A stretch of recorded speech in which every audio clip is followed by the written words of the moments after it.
Okay, guys, I just wanted to take a minute to show you how simple a garden can be. If you'll just look right down this way, you see that we've got a 2 foot by almost 30-foot planter that's here. And if you'll look right down here, I'll kind of tell you what we've got in this. This is a tomato plant that's just beginning to grow. This one, I'm not 100% sure, but it's used in salads. Here, this one is oregano, and we use that for medicinal purposes, especially making a tea. By the way, we call this garden our soup and salad and tea garden, and it's just a soup, salad, and tea garden for two. Now, like I said, that's for medicinal purposes. If I'm not mistaken, this is a type of a spinach that's right here that we also can use in this. We've got a small pepper plant that's in here. And we've been eating off of this for about 3.5 months, but you can see here that this is okra. And then we've got some more salad type, this right here. And then all of this right in here is sweet potatoes. Now, right now, we haven't taken the sweet potatoes out of it at all. We're just using these leaves in our soups for now.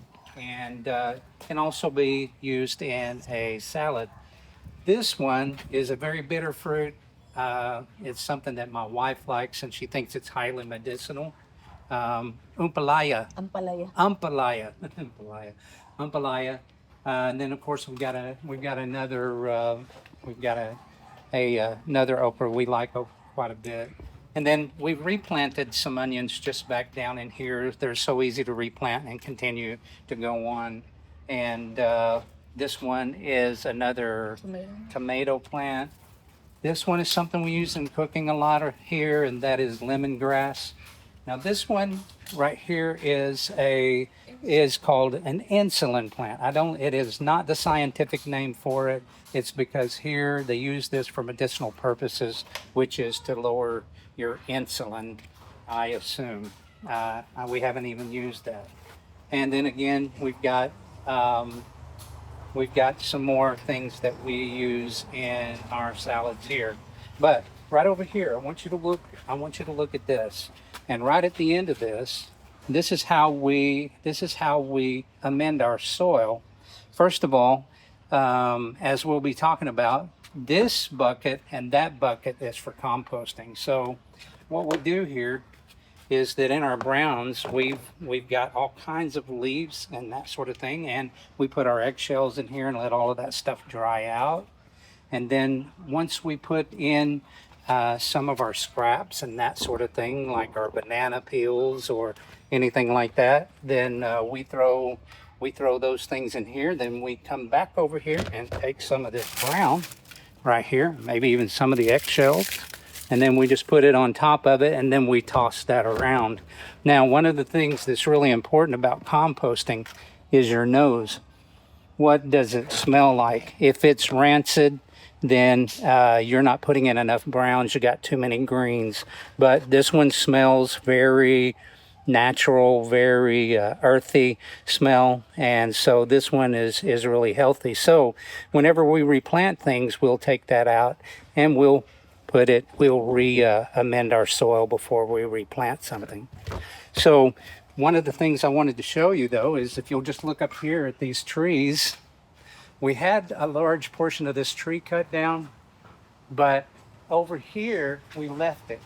And one of the reasons we left it is one, for shade, and the other one is because these leaves will fall down on the ground every day, and then we will put them in this bin and let those stay out in the sun for the day, and they will turn brown. So we've almost got like these leaves that just fall every day over here, so it's really good for composting.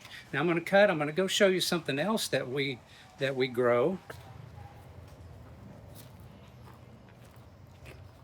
And so I just want to show you that It was maybe about 2 months ago. Was it 2 months ago? Now, it wasn't quite 2 months ago that we planted this. And you can see this is a moringa tree. And they use this for making a tea, or they put it in soup. But it's really, really super healthy for you. And you can see how far it grew within just a couple of 3 months. And so this is in the Philippines. But I want to show you what we do with it.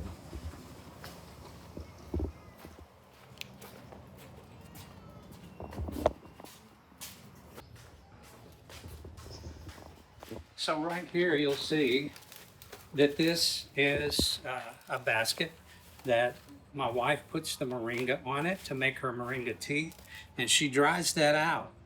Once she allows that to dry, of course, she'll take it and she will strip a lot of these leaves off of there, like that. And once she's got those all stripped, she'll leave it in the sun and outside until all of that dries. And then once she gets all of this dry, she puts it inside of this Cuisinart grinder right here. And I used to use this for coffee. Now she's taken it over, and now she's using it for making her tea. And then, of course, the outcome of that is this nice tea. I know what you're thinking when you hear about growing your own food. You're picturing some massive homestead with acres of land, chickens running around, goats bleating in the distance, and a garden the size of a football field. I get it. That's what I used to think too. But here's the truth. That's not what this is about. Your journey doesn't have to look like anyone else's journey. Maybe you've got a tiny apartment balcony or a small backyard, or even just a sunny windowsill. That's your starting point, and it's perfect. Look, I'm not your typical homesteader either. I don't have it all figured out, and I'm learning right alongside you. This is a personal journey, and there's no one-size-fits-all approach. Your circumstances are unique to you, and that's exactly how it should be. What matters is this simple idea.